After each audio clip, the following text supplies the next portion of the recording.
Hi అండి. అందరూ ఎలా ఉన్నారు? ఈరోజైతే మనం పాతకాలం నాటి పుల్ల పుల్లగా ఉండే చింతపండు పచ్చడైతే ఈరోజు నేనైతే చేసుకుంటున్నానండి.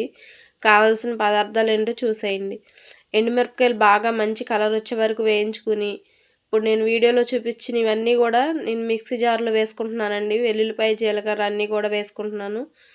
ఇప్పుడు ఒక కప్పు ఉల్లిపాయ ముక్కలు కూడా నేను మిక్సీలో వేసేసుకున్నానండి. అన్నీ కలిపి మిక్సీ పట్టేసిన తర్వాత ఇప్పుడు లాస్ట్‌లో అయితే సన్నగా తరిగిన ఉల్లిపాయ ముక్కలైతే కొంచెం నేను మిక్సీ పట్టిన పచ్చడిలో అయితే వేసుకున్నాను.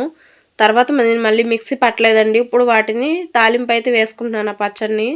తాలింపు అనేది మన ఇష్టం అండి. నాకైతే తాలింపు వేసుకుంటే ఇష్టం కాబట్టి నేనైతే వేసుకుంటున్నాను. పాతకాలంలో తాలింపు అయితే వేసుకోరు. అలాగే తినేస్తారండి. చాలా బాగుంటుంది అలా తిన్నా గానీ. మీరు ఒకసారి ట్రై చేయండి. మీకు నచ్చినట్టయితే లైక్ చేయండి, సబ్స్క్రైబ్ చేసుకోండి. ఓకేనా ఫ్రెండ్స్?